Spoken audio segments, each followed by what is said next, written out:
wherever you are, whatever the ecology, there's useful stuff that the ancient people from that place used to make fires without knives, without axes, without saws. All those things are great to have, and it's good to have good knives, it's good to have good axes, and it's good to have good saws. But what's even more good is the knowledge of what to use when you don't have those things. It's always going to make it easier. This is how, when I need a big fire quick, this is how I do it. Okay, because it's easy and it works. All right, and there's many other different ways to make a big fire.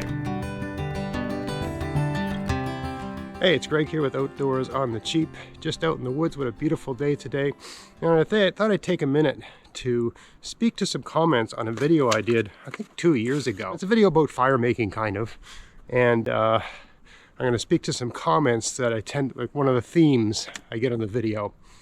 I get in the comments section. Then I'm going to make a fire just to sort of explain something. So stay tuned for all of that. So the name of the video is Splitting Wood with a Knife is Not Needed in a Wild Forest. The thumbnail says backyard bushcraft versus real forest bushcraft. And the point of the video is that it's about the fake necessity of batoning, that it's done to sell knives. Like whenever you see a knife review on YouTube, the person takes a knife, batons wood, beats the hell out of it sort of thing, and shows that it can stand up to that beating, and that's their way of endorsing that it's a knife worth buying. And usually these are fairly expensive knives, not always, okay? So in the video, I put myself in this contrived situation, because this is the only way you can think this makes sense, where you're in a forest and all you have is a knife and a ferro rod. And the only thing you have, the only thing that's flammable in the forest is a tree that you have to baton with your knife so you can process it down to make something that will light with the ferro rod, and then some kindling, and then some larger secondary kindling, and then larger pieces of wood to burn. This is the only thing. So I put myself in that artificial situation. I've never been in a forest like that in my life. That'd be some forest, right?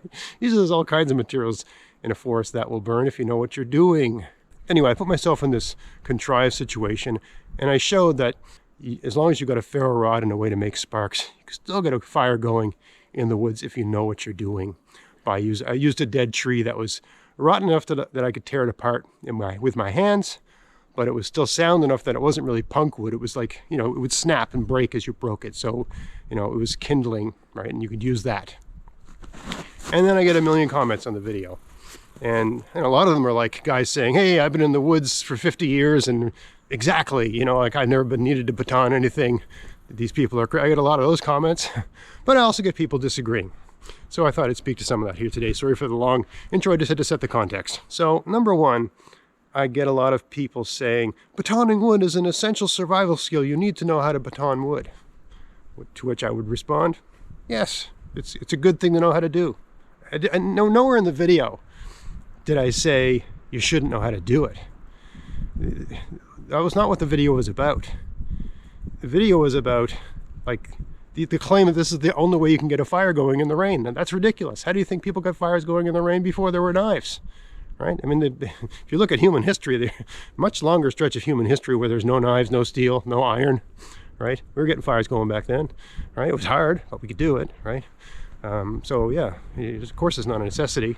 The best survivalists ever, Neanderthals and Homo sapiens, and they were lighting fires before there was knives. And they weren't batoning flint knives, things would smash, right? They were doing other stuff, kind of stuff I was doing in that video, and in lots of my videos, where you're just doing it barehanded, basically. You got barehanded techniques, and you're using some way to get that initial flame going. We don't have to do any of that nowadays because we've got matches and Bic lighters, also ferro rods in a pinch, right? Anyway, so the point of the video was not that batoning is bad, or that you shouldn't do it, or that it's not worth learning. That's not the point of the video. Right?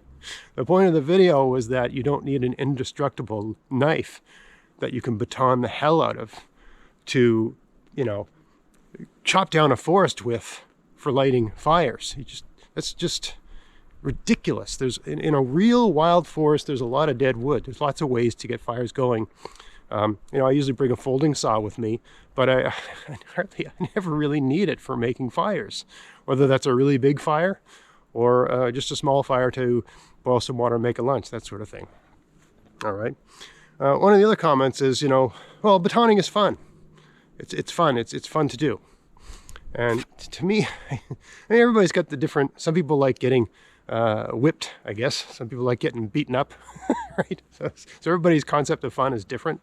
I think it's fun to learn how to baton, I suppose, like as you're acquiring the skill.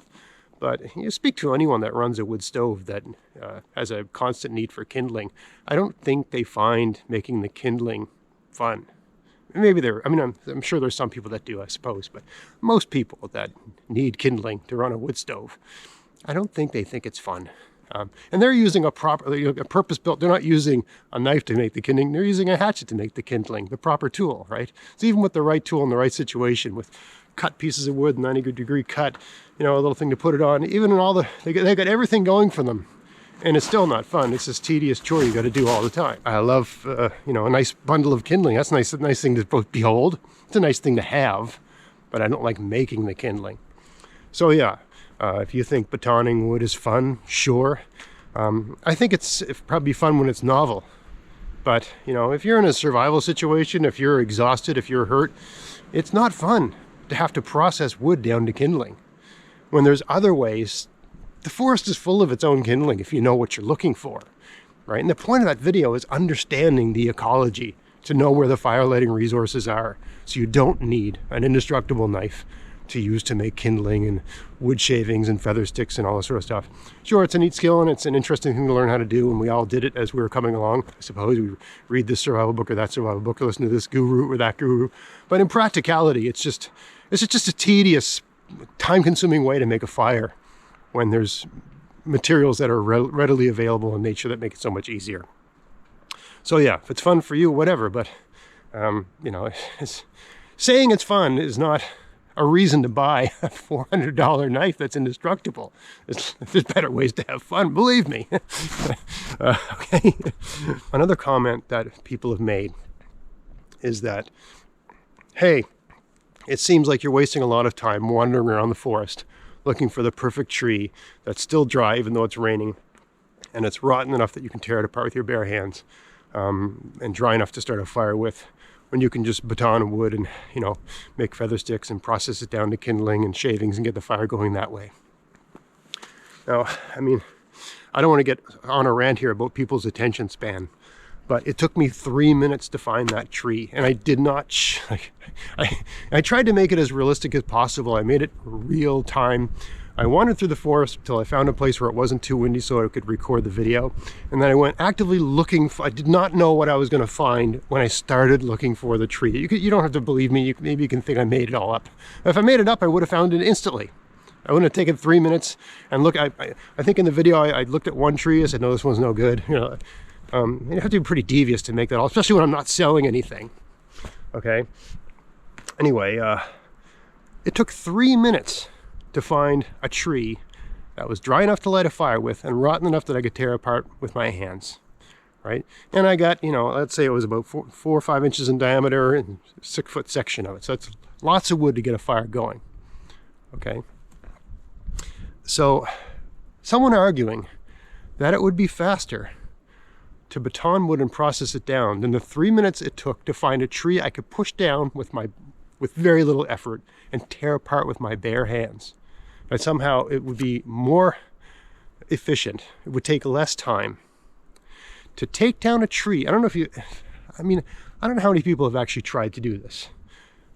Number one, let's walk through this process of batoning and splitting, and this thing that's supposed to take less than the 3 minutes it took for me to find a tree that I could tear apart with my bare hands. You want a dead standing tree. You can't just use any tree. Okay, so you're still gonna have to look for the right tree.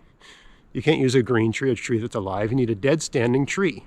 That's the tree that's gonna have dry wood on the inside. A live tree is gonna have wet wood on the inside. It's not gonna burn well. It's not gonna take a spark. It's not gonna be good kindling. There's some species of trees like that, but they'd be very hard to find. Okay. So you're still going to have to search the forest for a dead tree. And you're going to have to search the forest for a dead tree that's properly dead, that you can take down by batoning your knife, right? Unless you can push one down. If you find a dead tree you can push down, that's great. That's what I always recommend. But if you're going to take down a dead tree by batoning it with a knife, I don't care what the knife is. I don't care if it's a sort of more companion style knife that I've got here, or you've got some, you know, big Rambo thing. I don't know if you ever tried to take down a tree by batoning, but times I've done it, I thought to myself, boy, this would be a lot easier with an axe. This would be even easier with a saw, right? It's like a lousy tool for taking down trees. So you're felling a tree with this tool that's not really meant for it. It can do it, but it's not meant for it. So it's time consuming.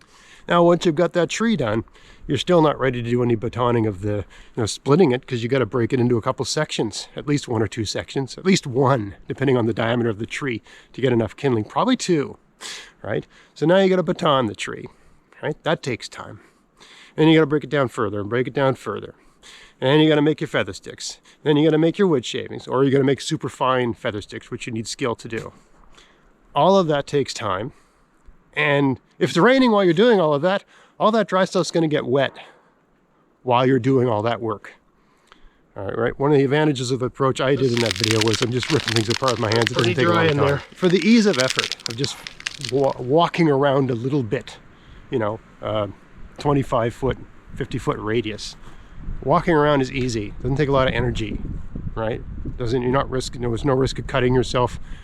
Just walking around and looking at what's around. It's a really good thing to do, especially in a survival situation. Hey, what's around here? Okay, this looks like a good place to spend the night.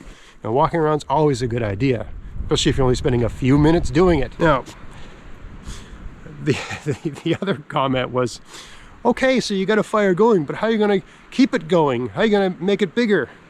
Well, once you've got the fire going, I mean, remember I had like about a 6-foot piece of wood, okay? That's about 4 or 5 inches in diameter. So I got plenty of fuel there to get a fire going. And then once you've got that going, you find other things nearby, more dead stuff, right? That's not as bone dry, but once you've got a fire going, it can dry wood that it will light the wood, right? So you get the bigger fire going by adding fuel to it, by finding other dead wood. Right? I mean, everything you're going to burn is going to be dead wood. You're not burning green trees. They don't burn well. You're not going to, if you've got an enormous fire, you can throw anything on it and it'll burn. But at the starting point, you're going to have dead standing dry wood, right? You're not just picking up rotten logs off the ground sort of thing. Okay? But yeah, if you're batoning, even if you're batoning wood to get a fire going, you're not going to be continually batoning wood to maintain that fire. Just think about that. I mean, I think this is more like a armchair woodsman or a backyard woodsman or a campground woodsman's argument, personally.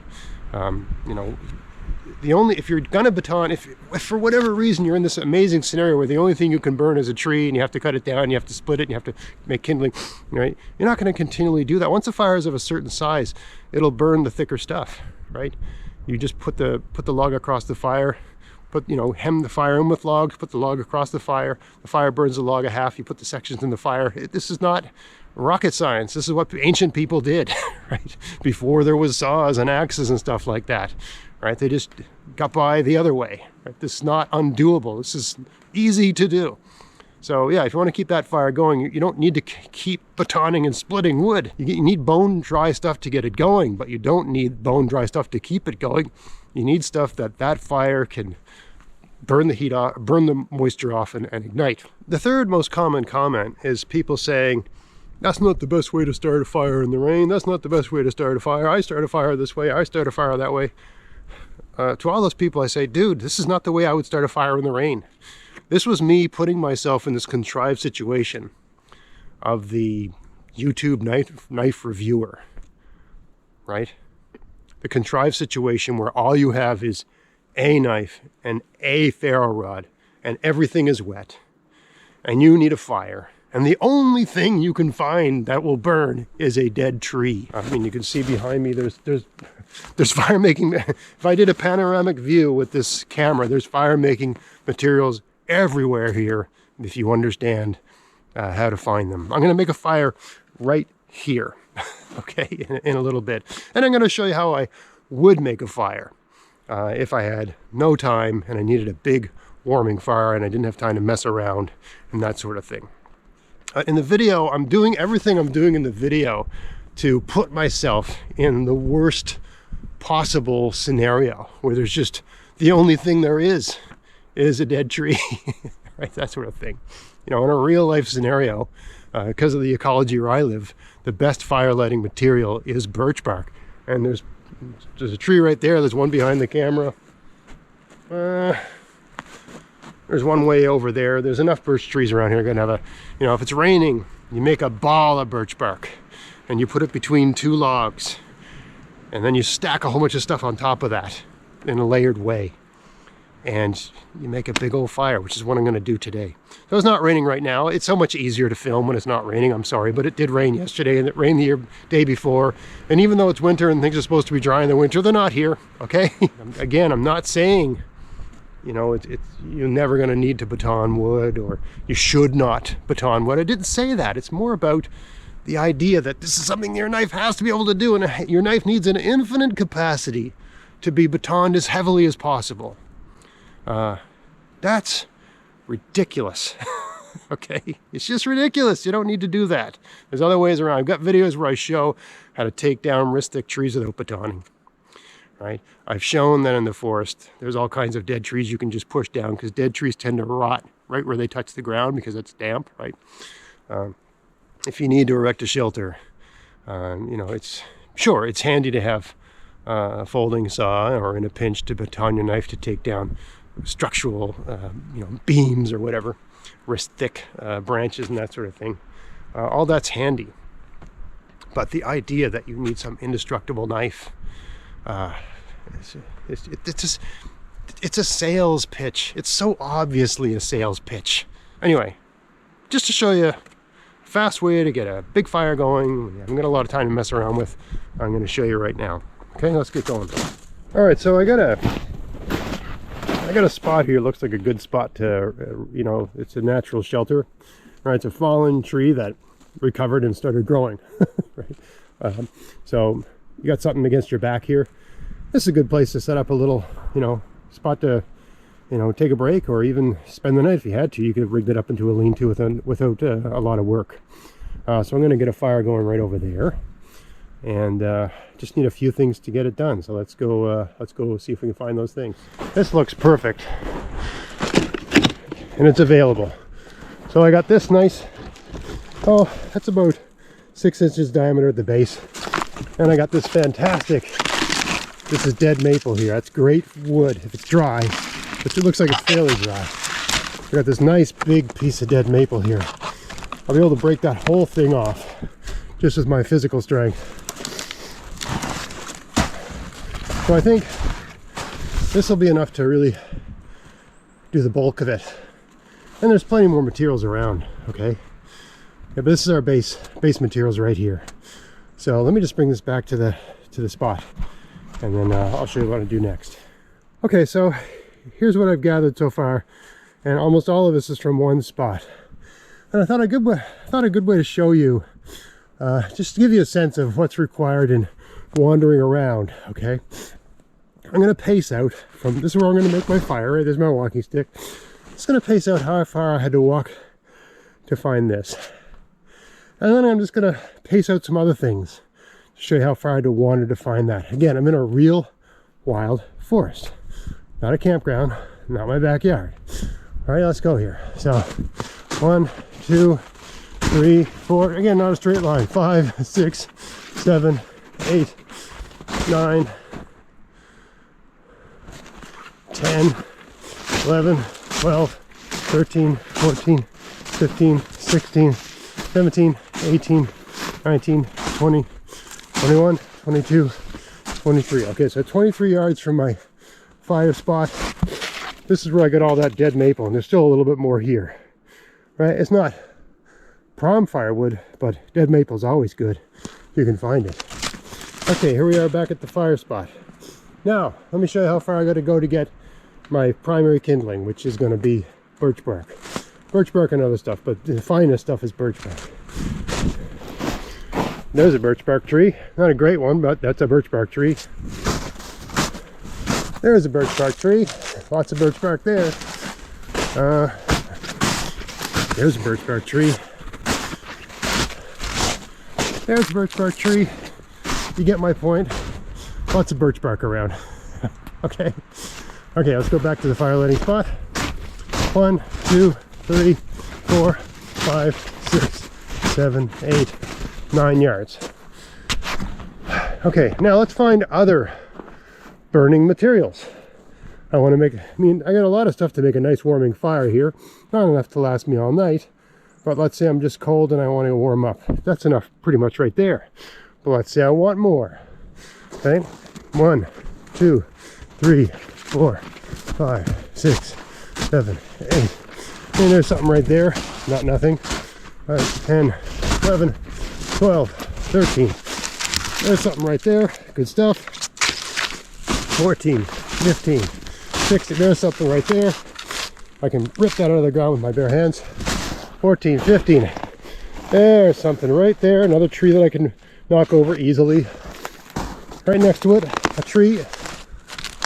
It's a tree that I can timber. Look at that. 30-foot tree. I just felled it with my left hand. Right? Right, there's like a good half hour to an hour's worth of fire. Oh my goodness, here's another good tree. Here's another good tree that I can pull down with just my physical strength. Right, anyone, God, a good child could pull this down.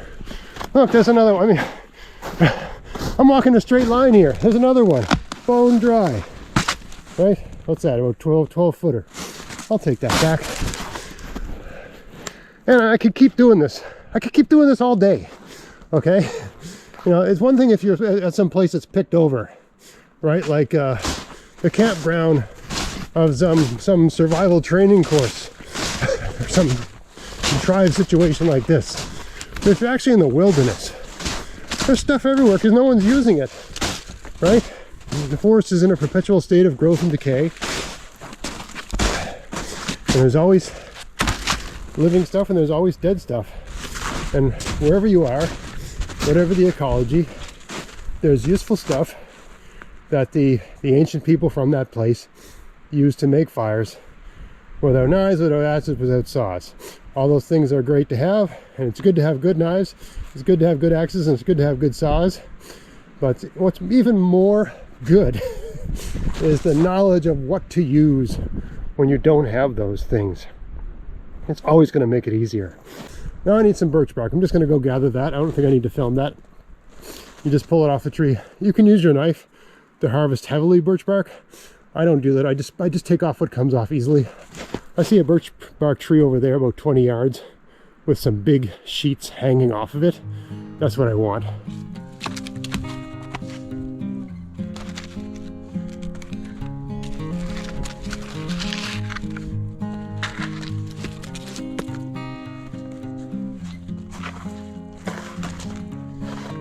I think I'll put that there. Yes. Put that there. There. And I basically made like 2 logs out of multiple pieces of wood. Okay, so now I got a basic, you know, long, I think it's called a long log fire. 2 logs parallel with space in between. So I got set up for that, but I just consolidated different pieces of wood I could gather, right? I got a little nest of birch bark over there. That's primary kindling. I got some stuff here to burn, fuel. I got some stuff there to burn. And plenty more stuff in the forest within, you know, 20 paces away. Not a big deal. Now I just need secondary kindling. Okay, so I just want to pace this out to show you how far I have to go to get this. Okay, 1, 2, 3, 4. I mean, this just happens to be the direction I walked in. 10, 11, 12, 13, 14, 15, 16. Okay, so now I'm in a thicker, you can see that forest there was kind of open. Now I'm in a thicker forest here. Even in the rain, I mean, this stuff will get wet in the rain, depending on the conditions. And I imagine this stuff isn't perfectly dry because we just had rain recently. But it's not going to take me long to gather dry twigs from these lower branches. Right, I'll get a bundle that I can practically, you know, often they say you want a bundle you can hug. Okay, so it's not going to take me long to gather those here. I'm not going to film that because I think you get the idea. Right, you just break off the lower branches, right? That stuff, you got a big enough ball of birch bark, this stuff will ignite. Okay, so I'm going to kill the camera, gather the stuff, and I'll see you back at the fire. We'll get her going. All right, I'm going to start this fire with matches. I've done enough videos with ferro rods to prove that I know how to use a ferro rod. Okay, If you're in an emergency situation and you got matches, you use them. In an emergency situation, you got a Bic lighter, you use it. The reason I like matches, especially for people learning how to make fires, is to try to light the one fire match. It teaches you to find good, it teaches you good fire starting skills, right? The one match fire. So I'm gonna do that here. So we got our birch bark. We got basically an armload of fine stuff here, right? We're gonna put that across here. Hopefully this won't go out when I light it because we got a bit of wind. We'll get this all going, all right? So I got some really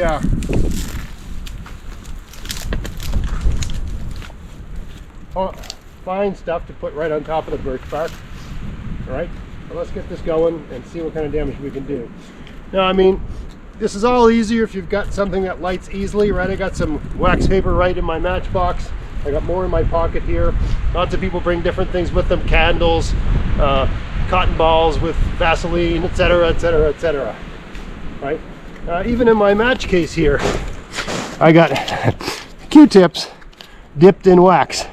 Right? You light the match, then you light this, and you've got basically a great little candle. And I'm not going to use any of that stuff here. Right? I'm just going to use a match. All right.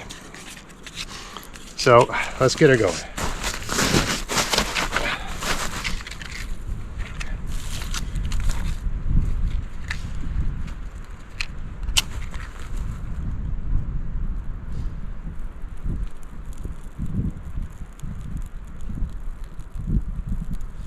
Okay, I got fire. Put this on there. That. We get this on top.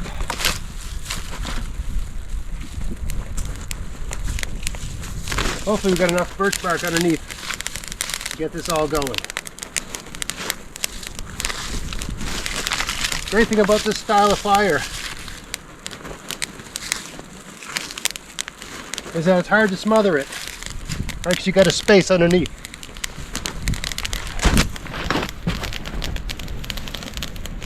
Now that I got all that going, I can start running this stuff perpendicular to it. Doesn't matter that it's not perfectly dry. Right? It'll dry. You can see how I'm crisscrossing.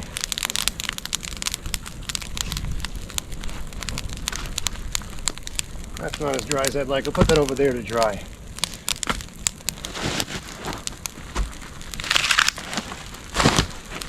Notice how I'm not standing still. Notice how I've done very little to coax the fire.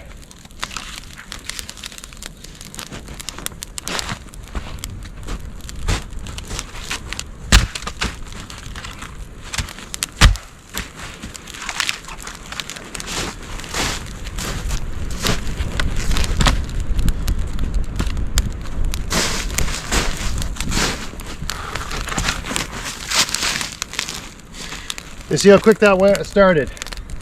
See how quick that got going, right? We got moisture in the wood. We got less than ideal wood. But we got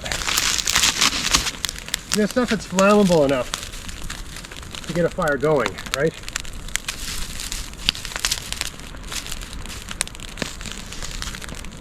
If I feel like I'm getting into trouble, I can just scrounge more birch bark from wherever I can get it, right, to sort of blowtorch the fire into burning, right? But here I am, well on my way to a nice warming fire, okay, from nothing. And I've used my bare hands to prepare the wood for this fire. I haven't had to walk more than like 25 yards from where I wanted to have the fire, where I had a natural shelter. And there's, you know, every 50 yards, or, you know, every 100 yards, I can pick a spot and find one I need in a radius of 25 yards and get a fire going. I can feel the heat coming off of this already, right? There's plenty more materials to use to make this fire bigger and bigger and bigger. I mean, part of what makes this fire effective is the fire lay. Also, you notice it's winter time. I'm not worried about burning the whole forest down, I don't have to worry about that. The ground's covered in frozen water. Right? But what I've got here is the makings of a nice big warming fire. Right? These logs that I put across will burn in half, and then you add them to the fire. The 2 logs on the side eventually will catch fire. The whole thing creates its own heat mass, thermal mass, right? And as I'm sitting over here, right, the heat radiates and warms up the wood and the rocks there, right? I can do something like this to affect a place to sit, or just use some spruce boughs or whatever, right? So I can put my back and I'm a good stride away from the fire. Okay, so I got my back against something that's gathering heat from the fire. I'm out of the wind a little bit, right? I can continue to tend this fire and work on it to make it bigger and bigger over time. Looks like it might need a bit of adjustment right now. Okay, but yeah, here I've got the makings of an excellent warming fire. It didn't take a lot of time. It didn't take a lot of work. I didn't have to baton anything or make kindling or anything like that. I'm not saying those things aren't useful skills to have, or, you know, I suppose if you've got an odd sense of fun, maybe they're fun. For me, at this stage of my life, I'm 52. I like having a fire in the woods. That's fun. But I want to make it as easy on myself as possible. Finding dead stuff is the way to go. Anyway, I'm just going to tend this fire a little bit and see if I can make it even bigger.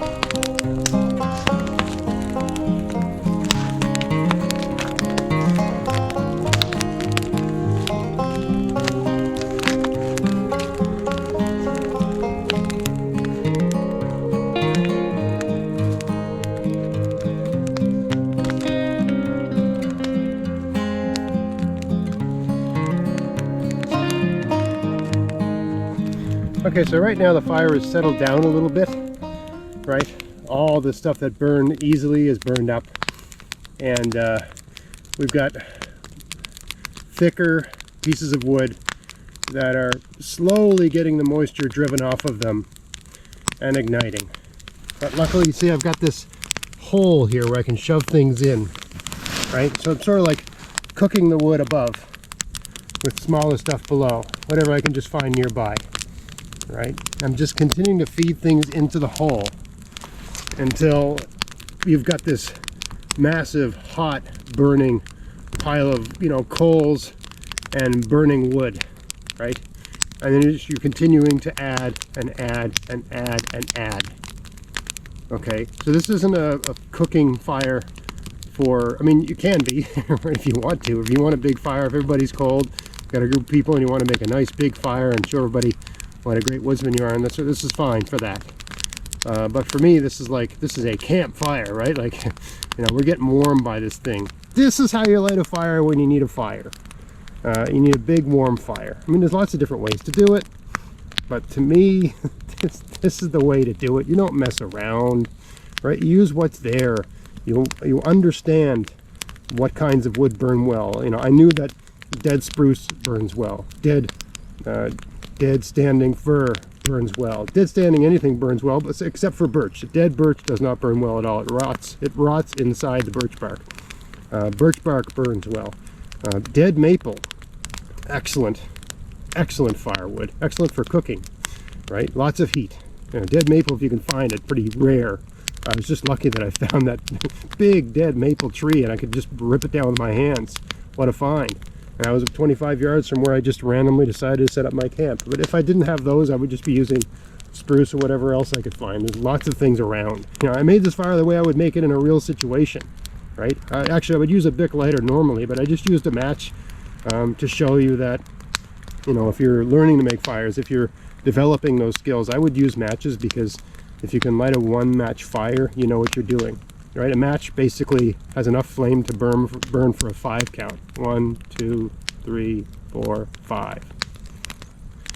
So you should be able to find something that'll catch a flame in a 5 count. So using matches teaches you to learn how to find good kindlings, right? Good primary kindlings, like birch bark. But there's other things you can find. Birch tips, not birch tips, spruce tips, fir tips, you know, that sort of evergreen tips are another thing you can use. Different kinds of old man's beard, hay, you know, straw, that sort of thing. There's many things. And just smashed up dead tree wood, if you can find the right tree with the right kind of wood, like this, right? That's basically kindling. Anyway, I got a nice big fire here. I think I've made my point. This is how, when I need a big fire quick, this is how I do it. Okay, because it's easy and it works. All right, and there's many other different ways to make a big fire. You're going to have a range of materials available to you to get the fire going, right? This did not take a lot of work. It went up really quick, right? Piece of cake. All right. Anyway, I hope you found this video interesting. If you did, please like, share, subscribe, and until next time, enjoy the outdoors on the cheap. Thanks for watching.